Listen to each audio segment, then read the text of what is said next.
এই আব্দুল মালেক মৌলভী তার কিভাবে সাহস হইল ঈদ মিলাদুন্নবী সাল্লাল্লাহু আলাইহি সাল্লামের বিরুদ্ধে বক্তব্য দেওয়ার? পবিত্র ঈদে মিলাদুন্নবী সাল্লাল্লাহু আলাইহি সাল্লামকে বেদাত প্রমাণ করবে এমন কোন মৌলভী এই পৃথিবীতে জন্ম হয় নাই। কোথাকার গণ ১৫০০ বছর পরে আইসা ভুট্টা মৌলভী কোন ক্ষেতের মূলা সে আইসা পবিত্র ঈদে মিলাদুন্নবী সাল্লাল্লাহু আলাইহি সাল্লামের বিরুদ্ধে কথা বলে। আব্বাসীর একটা দরবারের কুকুর, মানুষ বাড়িতে কুকুর পালে ঠিক কিনা, মানুষকে কি করার জন্য? তাড়ানোর জন্য, বিভিন্নভাবে ব্যবহার করার জন্য, ঝুটা খাওয়ায়া, বিভিন্ন ধরনের এরকম করে উচ্ছিষ্ট খাবার খাওয়ায়া আমরা কুকুর পালি। আমার মনে হয় আব্বাসী সাহেব তার ওই দরবারের জন্য এরকম একটা কুকুর লালন করেছে, ঠিক কিনা? চিল্লায়া বলেন। সেই কুকুর এরকম করে মানুষের উপরে লেলাইয়া দিচ্ছেন, তিনি নিজের মুখে বলতে পারতেছেন না। তার এই ধরনের দরবারের নগণ্য এরকম করে গাঁজাখুরি বক্তব্য যারা দিতে পারে তারা কখনোই এরকম করে আল্লাহওয়ালা হইতে পারে না, একজন খাঁটি আলেম হইতে পারে না। আলেমরা হচ্ছে উলামা ইকরাম, হচ্ছে আল্লাহর নবীর ওয়ারিস। একজন খাঁটি আলেমকে যদি কেউ এরকম করে কটাক্ষ করে তার মনে কষ্ট দেয়, সেটা সরাসরি মদিনাওয়ালার কলিজায় গিয়ে লাগে। চিল্লায় বলেন ঠিক কিনা? এটা এমন বেয়াদবের বেয়াদব, পরপর বারবার প্রথমত তো এ ধরনের মন্তব্য করেছে, আবার পরপর বারবার লাইফে এসে বিভিন্ন ধরনের কুরুচিপূর্ণ বক্তব্য দিয়েই যাচ্ছে লাগামহীনভাবে। আমার মনে হয় এই গাঁজা তো খাইছে পুরা মেয়াদ উত্তীর্ণ গাঁজা খাওয়ার কারণে এই ধরনের গাঁজাখুরি বক্তব্য দিতে পারে। নচেত কোনো এরকম করে যার ভিতরে কিছুটা মানবিকতা আছে, এলেম কালাম আমল আল্লাহর ভয় না থাক, মানবিকতা আছে, সুস্থ মস্তিষ্ক একটা জ্ঞান সম্পন্ন ব্যক্তিও যদি হয়ে থাকে, তাহলে এই ধরনের বক্তব্য বারবার দিতে পারে না। সে বলেছে যে আমার কি করবি, এরকম করে আঙ্গুল দেখায়া বিভিন্ন ধরনের উদ্ভট কথা বলেছে আমার নাভির নিচের একটা লুমো সিরা দেখাইতে পারবি না। কত বড় বেয়াদব, কত বড় নালায়েক, কত বড় এরকম করে নির্লজ্জ বেহায়া হইলে এই ধরনের বক্তব্য দিতে পারে জাতীয় মসজিদের জাতীয় খতিবের ব্যাপারে। এই জন্য আমরা আজকের এই জুমা নামাজের মেম্বার থেকে একথা প্রকাশ্যে দিবালোকে এরকম করে ঘোষণা করতে চাই, এরকম করে অতি দ্রুত তাকে যারা এরকম করে শেল্টার দিচ্ছেন, তাকে যারা এরকম করে উৎসাহ না দিলে, তার পিছনে কোনো শক্তি যদি কাজ না করে, এই ধরনের ব্যক্তি এই ধরনের বক্তব্য দিতে পারে না। আরে ও তো বাইতুল মুকাররমের খতিবকে নিয়ে কথা বলছে, সে বাইতুল মুকাররমের টয়লেট প্রস্রাবখানা পরিষ্কার করার মতো যোগ্যতা রাখে না। চিল্লায় বলেন ঠিক কিনা? ও মিয়া, তুমি তাকে ভুল ধরো, তার ব্যাপারে কথা বলো, তার মতো হইয়া খতিব হইয়া দেখাও। শুধু তাই নয়, আমাদের ধর্ম উপদেষ্টা উনাকে পর্যন্ত তিনি এরকম করে বাজে মন্তব্য করেছে। উনি নাকি এরকম করে কি এই এনজিওদের এজেন্ট হইয়া এই দেশের মধ্যে আসছে। উনাকে তেল মাইরা নাকি আব্দুল মালেক সাহেব ওখানে কি করছেন, খতিবগিরি নিয়েছেন। তো আমার মনে হয় তাকে দিলে খুব ভালো হইতো, ঠিক কিনা? আরে তুই বাইতুল মুকাররমের খতিব তো দূরের কথা, ওই বাইতুল মুকাররমের এরকম করে ঝাড়ুদার তো দূরের কথা, টয়লেট পরিষ্কার করার যোগ্যতা রাখস না। আমি শুধু এতটুকু বলবো না, তোর মুখের ভাষা যেই পরিমাণ খারাপ, তোর আচার আচরণ যেই পরিমাণ খারাপ, তোকে তো আমার মসজিদেও টয়লেট পরিষ্কার করার জন্য নিব না। চিল্লায় বলেন ঠিক কিনা? সুতরাং সাবধান হয়ে যাও, জাতির কাছে ক্ষমা চাও, লাইভে এসে প্রকাশ্যে ক্ষমা চাইতে হবে। তা না হলে এই বাংলার তৌহিদি জনতা তোমাকে যেখানে পাবে সেখানেই জুতা পেটা করে ছেড়ে দিবে, ঠিক কিনা? বর্তমান বাংলাদেশের প্রেক্ষাপটে পরিস্থিতি থেকে বড় দুঃখ আর পরিতাপ নিয়ে বলতে হচ্ছে যে আজকে একটা দল এই মিলাদুন্নবীকে কেন্দ্র করে সারা দেশের মধ্যে যে বিশৃঙ্খলা, অরাজকতা, আলোচনা সমালোচনার জন্ম দিয়েছে, এই বিষয়টা প্রতিটা মুমিনের হৃদয়কে এরকম করে ব্যথিত করেছে। সমস্ত আলেম সমাজের হৃদয়ে রক্তক্ষরণ হয়েছে এমন একটি বিষয় এই তো কিছুদিন আগেই সংগঠিত হয়েছে। আপনারা বিভিন্ন মিডিয়া মাধ্যমে সুবাদে আপনারা সেটা দেখেছেন। এই জন্য আমার দিলে যে নবীজির প্রতি ভালোবাসা, মুহাব্বত, আবেগ এবং আমার মুসল্লিদের যে নবীজির আগমনের মাসে নবীজির জন্ম বৃত্তান্ত, এই বিষয়ে আমি নবীজির জন্ম থেকে নিয়ে তার শৈশব, কৈশোর, তার মক্কি জীবন, মাদানী জীবন এবং নবুয়ত প্রাপ্তির আগে এবং পরের যে ইতিহাসগুলো আমি আপনাদের সামনে বলার ইচ্ছা পোষণ করেছিলাম। বাকি আজকে এমন একটা অবস্থা দেশের মধ্যে সৃষ্টি হয়েছে, যে আপনারা ইতিমধ্যে শুনেছেন আমাদের বাংলাদেশের জাতীয় মসজিদ বাইতুল মুকাররমের সম্মানিত খতিব আল্লামা আব্দুল মালেক হাফিজাহুল্লাহ তিনাকে নিয়ে এমন কুরুচিপূর্ণ কিছু বক্তব্য এক শ্রেণীর নামধারী লেবাসধারী কিছু আলেম যারা এরকম করে কুরুচিপূর্ণ মন্তব্য পেশ করেছে, এটা প্রতিটা মুমিনের, প্রতিটা মানুষের তৌহিদি জনতার হৃদয়ে এরকম করে ব্যথার সৃষ্টি করেছে, রক্তক্ষরণ হয়েছে, ঠিক কিনা আপনারা বিষয়টা জানেন। এজন্যই আমি আলোচনা করতেছিলাম নবীজির জন্ম বৃত্তান্ত নিয়ে রবিউল আউয়াল মাসকে কেন্দ্র করে। আর সেই রবিউল আউয়াল মাসে উনি একটা বক্তব্য দিয়েছিলেন যে মুসলমানদের জন্য আল্লাহ তাআলা দুইটা ঈদকে নির্ধারণ করেছেন, একটা হচ্ছে ঈদুল ফিতর আর একটা হচ্ছে ঈদুল আজহা। আর একদল সুন্নি নামের কিছু মানুষ, কিছু লেবাসদারি নামদারি কিছু মুসলমান, কিছু আলেম, তারা আরেকটা ঈদের উদ্ভাবন করেছে, সেটা হচ্ছে ঈদে মিলাদুন নবী। ঈদে মিলাদুন নবী বলে কোনো তৃতীয় নাম্বারের ঈদ ইসলামী শরিয়ার মধ্যে নাই, ঠিক কিনা এ কথাটা আপনারা জানেন। কিন্তু তারা এই বিষয়টা নিয়ে এমন বাড়াবাড়ি করতে করতে এমন একটা পর্যায়ে তারা চলে গিয়েছে, যেটা প্রতিটা বাংলার প্রতিটা তৌহিদি জনতা, আপামর তৌহিদি জনতার হৃদয়ে গিয়ে আঘাত করেছে। এমন একজন ব্যক্তিত্ব, এমন একজন ব্যক্তির ব্যাপারে, এমন নগণ্য একজন ব্যক্তি এমন কুরুচিপূর্ণ শব্দ উচ্চারণ করেছে, যেটা কোনোদিন কোনো মুসলমান এরকম করে বাংলা তৌহিদি জনতা মেনে নিতে পারেনি। এই জন্য মিডিয়া পাড়া তুলপাড় হয়ে গেছে, বিভিন্ন ধরনের আলোচনা সমালোচনা এরকম করে চলতেছে, ঠিক কিনা।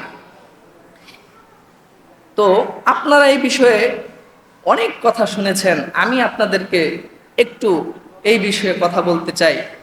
সেই বিষয়টা হচ্ছে যে আমাদের বাংলাদেশের জাতীয় মসজিদ, এটা কোনো ধর্ম বর্ণ কোনো জাতি গোষ্ঠীর মসজিদ নয়, চিল্লায় বলেন ঠিক কিনা, আওয়াজ দিতে হবে। এটা আমাদের জাতীয় মসজিদ। আর জাতীয় মসজিদে যিনি খতিব থাকবেন তিনি হচ্ছে আমাদের জাতীয় খতিব, জাতীয় ইমাম, ঠিক কিনা। এমন একজন জাতীয় ইমামকে বেইজ্জতি করা, তার ব্যাপারে এরকম করে নোংরা বক্তব্য পেশ করা, এটা শুধু ওই জাতীয় মসজিদের ইমামের লজ্জার নয়, তার ইজ্জতের এরকম করে বিনষ্টের কারণ নয়, বরং পুরা গোটা জাতির জন্য লজ্জা আর অপমানের বিষয়, ঠিক কিনা। কারণ এটা আমাদের পুরা বাংলাদেশের জাতীয় মসজিদ, এই বাংলাদেশের যতগুলা মসজিদ আছে সমস্ত ইমামদের ইমাম তিনি, ঠিক কিনা। এটা তো বাংলাদেশ সরকারের অধীনে তারা তাকে নিয়োগ দিয়েছেন, সেই জন্য জাতীয় মসজিদ হিসাবে তিনি একটা জাতীয় সম্মানের অধিকার তার আছে কিনা। সুতরাং তার সম্মানে আঘাত করলে প্রতিটা মানুষের হৃদয়ে লাগার কথা। আর উনি এমন একজন মানুষ, উনি এমন গ্রহণযোগ্য একজন ব্যক্তিত্ব, যার ব্যাপারে এরকম করে কথা বলার মতো, বেয়াদবিমূলক আচরণ করার মতো কোনো ধরনের কোনো ঘরানার মানুষ সাহস করতে পারে না। কারণ উনি এমন একজন সাদামাঠা ব্যক্তিত্ব, ওনার সম্পর্কে বলতে গেলে সামান্যই হবে। কারণ কি? কারণ হচ্ছে উনি এমন একজন মানুষ, এমন একজন ব্যক্তিত্ব, এই এশিয়া উপমহাদেশের মধ্যে সব থেকে এরকম করে উল্লেখযোগ্য শ্রেষ্ঠ আলেমদের অন্যতম একজন, ঠিক কিনা। ওনার যে মাদ্রাসা প্রতিষ্ঠিত মার্কাজুদ দাওয়া, এখানে শুধু এই বাংলাদেশের ছাত্ররা পড়াশোনা করে বিষয়টা এরকম নয়, বহির বিশ্ব থেকেও এই বর্তমানে এখনো তার ওই মার্কাজুদ দাওয়া সেন্টারে এরকম করে অসংখ্য ছাত্র ইতিপূর্বে তারা এরকম করে পড়াশোনা করেছে, তার সান্নিধ্য সোহবতে এসেছে। এখনো পর্যন্ত এরকম করে সৌদি আরব থেকে, সে পাকিস্তান থেকে এই বাংলাদেশে পড়াশোনা করার জন্য ওনার কাছে এসে ওনার সোহবতে সময় কাটাচ্ছে। এমন একজন ব্যক্তিত্ব, এমন একজন ব্যক্তিত্বের ব্যাপারে এমন কুরুচিপূর্ণ বক্তব্য যে দিতে পারে, সে কোনোদিন সুস্থ মস্তিষ্কের সম্পন্ন হতে পারে না, ঠিক কিনা। আপনারা এগুলা সবকিছু জানেন, বিস্তারিত বলার কোনো অবকাশ নাই। কিন্তু প্রতিটা মুমিনের হৃদয়ে রক্তক্ষরণ হয়েছে, তিনি এমন একজন গ্রহণযোগ্য ব্যক্তিত্ব যার ব্যাপারে কোনো ধরনের মানুষের এরকম করে বাজে কোনো মন্তব্য নেই। অন্তর্বর্তী সরকারের ধর্ম উপদেষ্টা, তিনি তাকে বাইতুল মুকাররমে খতিব হিসেবে নিযুক্ত করতে পেরে এরকম করে তিনি বক্তব্য দিয়েছেন, বিবৃতি দিয়েছেন যে আমি এই পদে আসার পরে সব থেকে ভালো যে কাজটা করেছি আমার ভালো কাজের মধ্যে, তার মধ্যে অন্যতম হচ্ছে বাইতুল মুকাররমের খতিব হিসেবে একজন আল্লাহওয়ালা ধর্মভীরু একজন দরবেশকে আমি নিযুক্ত করতে পেরেছি, ঠিক কিনা? এই বক্তব্য আপনারা শুনেছেন কিনা?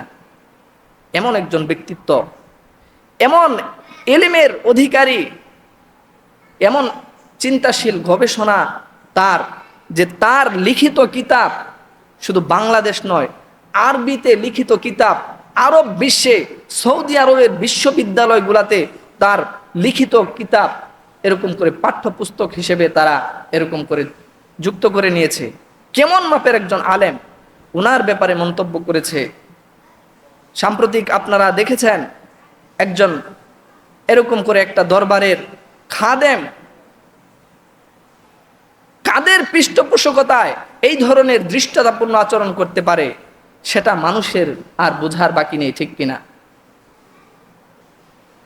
বড় দুঃখ আর পরিতাপের বিষয়, হাঁটু জলের চাটাপুটি হয়ে গভীর জলের হাঙরের সাথে সে পাঙ্গা লড়তে যাওয়া যেরকম নির্বুধ আর বোকামি, ঠিক তদ্রূপ ভাবে এই তথাকথিত সুন্নি নামক নামধারী এই সমস্ত কুলাঙ্গার, তারা এরকম করে একজন গ্রহণযোগ্য ব্যক্তির সম্পর্কে এরকম কুরুচিপূর্ণ বক্তব্য দিতে পারে। শুধু এখানেই শেষ নয়, তিনি পরবর্তীতে এসে আবার লাইভে চ্যালেঞ্জ করেছে যে আমি এরকম করে বক্তব্য দিয়েছি, আমার কি করতে পেরেছে। যেই বক্তব্য, যেই শব্দ সে উচ্চারণ করেছে, সেই শব্দ আজকে মসজিদের এই মেম্বার থেকে উচ্চারণ করা সম্ভব নয়। সুতরাং বাংলাতে একটা কথা আছে, গাছ গুনে গোটা, দুধ গুনে গাই গুনে ঘি, মাও গুনে ঝি। যখন আপনি কোনো খারাপ কাজ করবেন, যখন আপনি কোনো এরকম করে বেয়াদবিমূলক আচরণ করবেন, সর্বপ্রথম ওই মানুষগুলার দৃষ্টি চলে যাবে আপনার বাবা, আপনার মা, আপনার বংশের দিকে, ঠিক কিনা? ঠিক তদ্রূপভাবে কোনো পীর যদি এরকম করে হক্কানি পীর হয়, তার আচরণ যেরকম হবে তার মুরিদদের আচরণ ঠিক তেমনি হবে, ঠিক কিনা? যদি কোনো ছাত্র এরকম করে যোগ্য হয়, তাহলে ওই ছাত্রের যোগ্যতা ভেদে তার উস্তাদকে এখানে মানুষ কি করবে? টেনে আনবে। ঠিক তদ্রূপভাবে আমাদের জাতীয় মসজিদের খতিব হিসেবে আমি এই জাতির কাছে এই কথা আমি উত্থাপন করতে চাই, এমন একজন জাতীয় মসজিদের ইমামকে বেইজ্জতি করা, এটা জাতিকে বেইজ্জতি করা, ঠিক কিনা? জাতীয় মসজিদের খতিব সম্পর্কে এরকম করে ভুট্টা মৌলবি, কোন জায়গার কি, রিক্সা চালক, দিনমজুর, ফকিন্নির পোলার মতো দেখা যায়, এই ধরনের কুরুচিপূর্ণ শব্দ কখনোই শোভা পায় না, ঠিক কিনা? এই ধরনের মন্তব্য করেছে। আপনারা সকলেই চিনেন এনায়েতুল্লাহ আব্বাসী সাহেব, ওনার দরবারের একজন খাদেম। তার মুখের ভাষা এত যদি খারাপ হয়, তাহলে মানুষ আর চিন্তা করতে এটা দ্বিধাবোধ করবে না। যদি কোনো খানকার, কোনো পীর সাহেবের মুরিদের আচার আচরণ, তার ব্যবহার বিধি যদি এরকম হয়, তাহলে তার পীর সাহেব এর থেকে খুব বেশি ভালো হওয়ার কোনো চান্স নাই, কোনো কথা না, ঠিক কিনা? তাহলে আমরা সামান্য একটা বিষয়কে ঘিরে এরকম একজন মানুষ, আল্লাহ বিরু, আল্লাহওয়ালা, যার গ্রহণযোগ্যতা শুধু এই বাংলাদেশে নয়, সমগ্র পৃথিবীতে যার সুনাম এরকম করে সুপ্রসিদ্ধ, যার লিখিত কিতাব আরব বিশ্বে পাঠ্যপুস্তক হিসেবে পড়ানো হয়, এমন একজন মানুষকে নিয়ে সে এরকম কুরুচিপূর্ণ বক্তব্য দিয়েছে। আমি অন্তর্বর্তীকালীন সরকারের ধর্ম উপদেষ্টার কাছে আমি আজকের এই মসজিদের মেম্বার থেকে এই আবেদন করতে চাই, সে যে ঘরনারী হোক, কিন্তু সে তো বাইতুল মুকাররমের খতিব, জাতীয় মসজিদের খতিব। সুতরাং এই ধরনের বেয়াদবদেরকে যেন অবতি এরকম করে অতি দ্রুত তাদেরকে আইনের আওতায় এনে তাদেরকে শাস্তি দেওয়া হয়, ঠিক কিনা? এটা কি আমাদের লজ্জার কারণ নয়? আমাদের অপমানের কারণ নয়?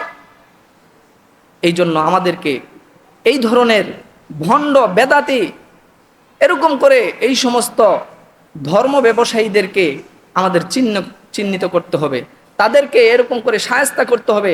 তা না হলে পরবর্তীতে তারা এরকম করে ইসলামের ক্ষতি করতেই থাকবে, ঠিক কিনা?